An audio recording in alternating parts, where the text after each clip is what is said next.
Bismillahirrahmanirrahim. Assalamualaikum warahmatullahi wabarakatuh. Alhamdulillahilladzi arsala rasulahu bil huda wa dinil haq liyuzhirahu ala dini kullihi walau karihal musyrikun. Asyhadu an la ilaha illallah wahdahu la syarikalah wa asyhadu anna Muhammadan abduhu wa rasuluh. Allahumma salli wa sallim ala sayyidina wa maulana Muhammadin wa ala alihi wa sahbihi ajmain, amma ba'd. Para pendengar, para penonton, para pencinta ilmu yang dirahmati Allah Subhanahu wa ta'ala, pertama-tama marilah pada pagi hari ini kita memanjatkan puja dan puji syukur atas segala rahmat, nikmat, dan karunia yang dianugerahkan Allah kepada kita sekalian, sehingga sampai pada hari ini kita dalam keadaan sehat walafiat.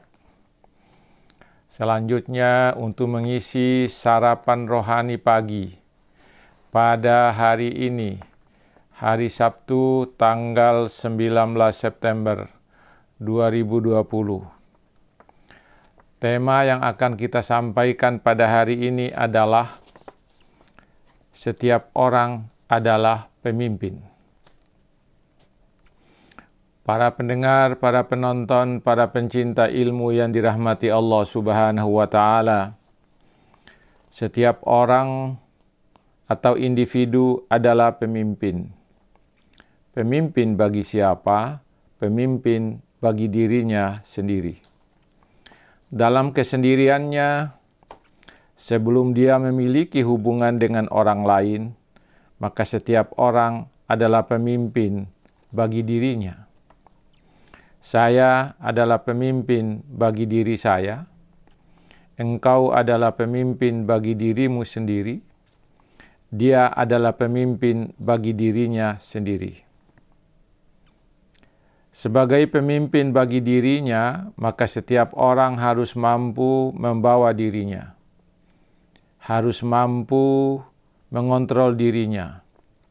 Harus mampu mengendalikan dirinya. Harus mampu memanage dirinya. Dan harus mampu mengembangkan dirinya. Dia harus mampu membawa dirinya ke arah kebaikan dan ke arah yang lebih baik untuk mencapai tujuan kehidupannya. Jika seseorang sudah memiliki hubungan dengan orang lain, maka dia boleh jadi pemimpin bagi orang lain. Seorang laki-laki sebagai individu, jika sudah menjadi suami dari seorang istri, maka dia adalah pemimpin bagi seorang istri. Kalau seorang laki-laki memiliki istri lebih dari satu, maka dia adalah pemimpin bagi istri-istrinya. Jika engkau seorang laki-laki yang sudah menjadi suami, maka engkau adalah pemimpin bagi istrimu. Ayah, pemimpin bagi anak-anaknya.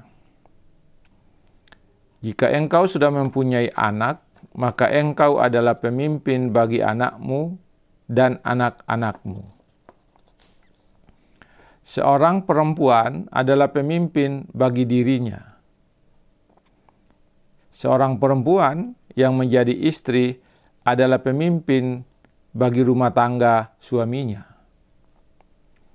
Ibu adalah pemimpin bagi anaknya dan anak-anaknya. Jadi, setiap orang pasti menjadi pemimpin. Para pendengar, para pencinta ilmu yang dirahmati Allah Subhanahu wa ta'ala, setiap orang yang diberi tugas untuk memimpin suatu organisasi, maka dia adalah pemimpin bagi organisasi itu. Dia menjadi pemimpin bagi semua orang yang ada di dalam organisasi itu. Dia menjadi pemimpin dari seluruh karyawan yang ada di dalam organisasi itu. Seseorang yang memimpin suatu wilayah atau kelompok masyarakat, maka dia adalah pemimpinnya. Para pendengar, Muhammad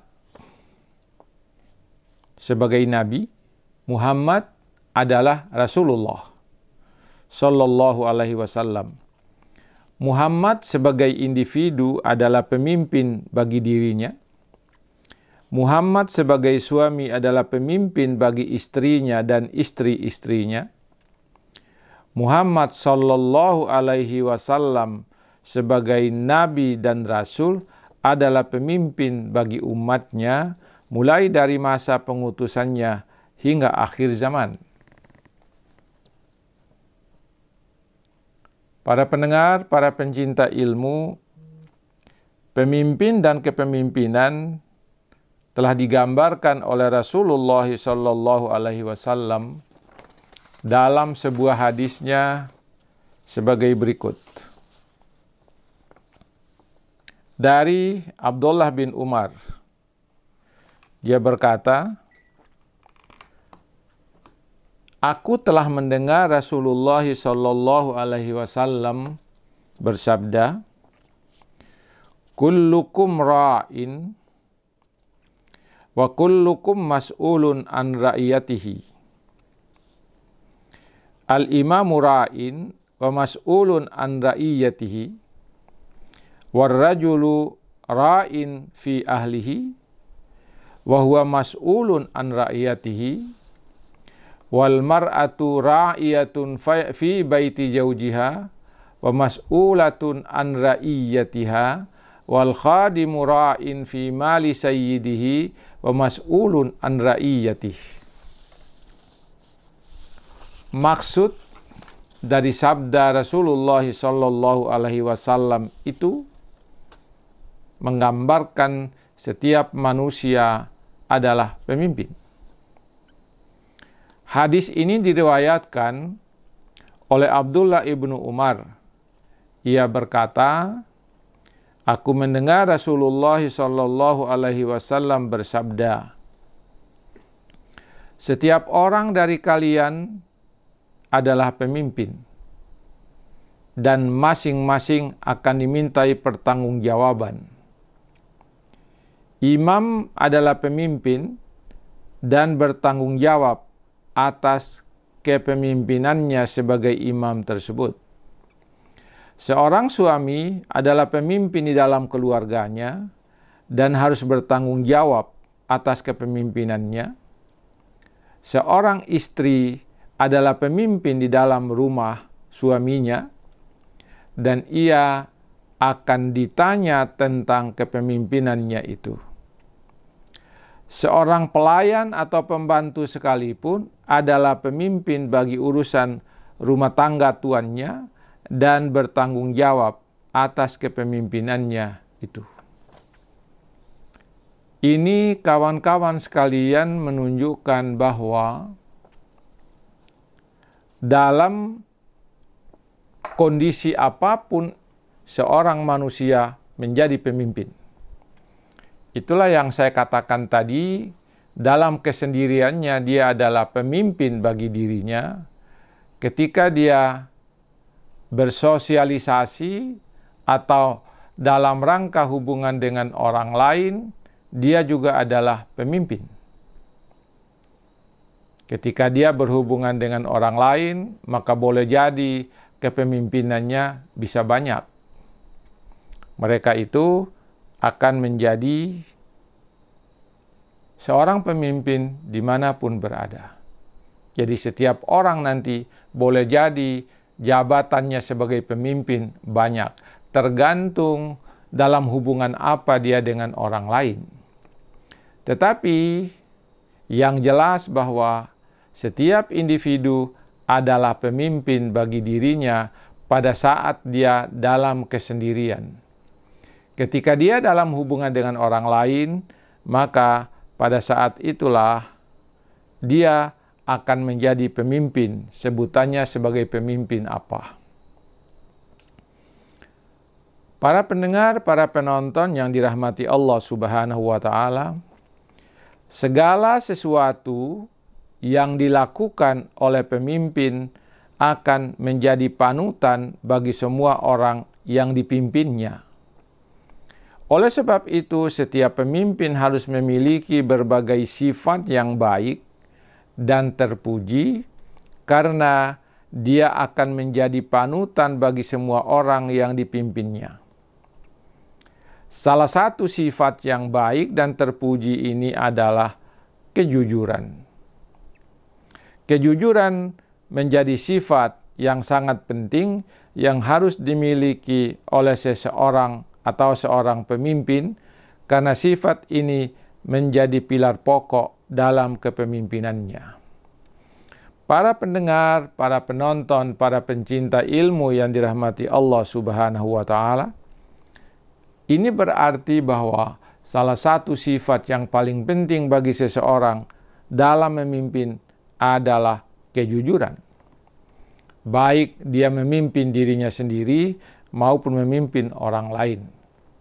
Para pendengar, para penonton, para pencinta ilmu yang dirahmati Allah Subhanahu wa Ta'ala, saya kira kita terbatas oleh waktu dan insya Allah kita akan lanjutkan uraian ini besok, masih berkaitan dengan ciri kepemimpinan yang benar. Para pendengar, para penonton yang dirahmati Allah Subhanahu wa Ta'ala, sekian dulu penyampaian saya pada hari ini. Semoga ada manfaat bagi kita sekalian. Lebih dan kurangnya mohon dimaafkan. Wabillahi taufiq wal hidayah. Wassalamualaikum warahmatullahi wabarakatuh.